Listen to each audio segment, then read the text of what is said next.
Hello everyone, आज आपण फक्त 10 मिनिटात खूपच स्वादिष्ट आणि झटपट होणारा शिरा कसा बनवायचा ते पाहणार आहोत। चला तर मग करूयात सुरुवात। सगळ्यात आधी एका कढईमध्ये पाऊण वाटी तूप घालून घ्या। तूप छान गरम झालं की त्यानंतर पाऊण वाटी रवा घाला आणि रवा मस्तपैकी त्यामध्ये भाजून घ्या आणि आपल्याला हा रवा मंद आचेवरती सोनेरी रंग येईपर्यंत छान भाजून घ्यायचा आहे। यासाठी आपल्याला 5 ते 10 मिनिटं लागू शकतात।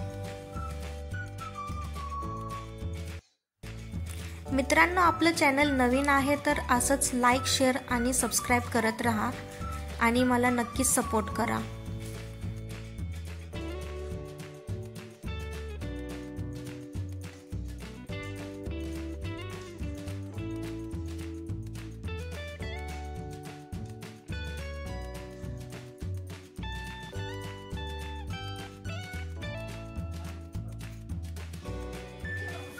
तुम्ही बघू शकता आता हा रवा छान भाजलेला आहे आणि ह्याला सोनेरी रंग सुद्धा आलेला आहे।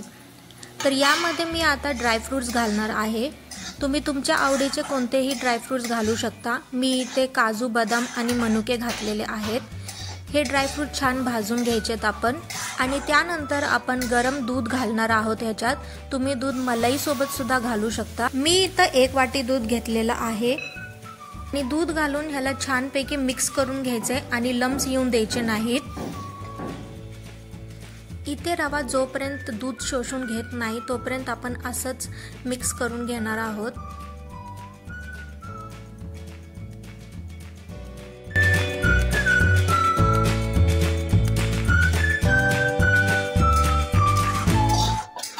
तुम्ही बघू शकता आता छानपैकी रवा दूध शोषून घेतलेला आहे। आता यानंतर आपण ह्याच्यामध्ये केळी घालणार आहोत। तुम्ही तुमच्या आवडीचे कोणताही फ्रूट घालू शकता यामध्ये। मी इथं केळी घातलेली आहे। मी इथं 1 केळ घातलेला आहे। केळी पण आपण छान ह्याच्यामध्ये मिक्स करून घेणार आहोत।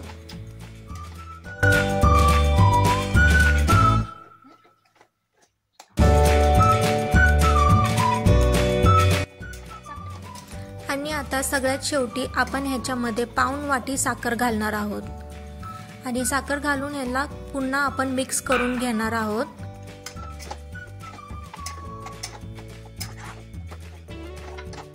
आणि मिक्स केल्यानंतर आपण 10 मिनिटं याला वाफेवर शिजू देणार आहोत।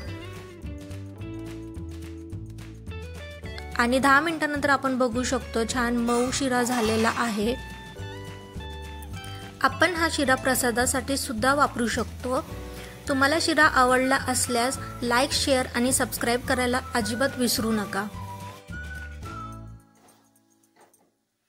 आणि आपण भेटूयात पुढच्या रेसिपी सोबत। तोपर्यंत बाय बाय।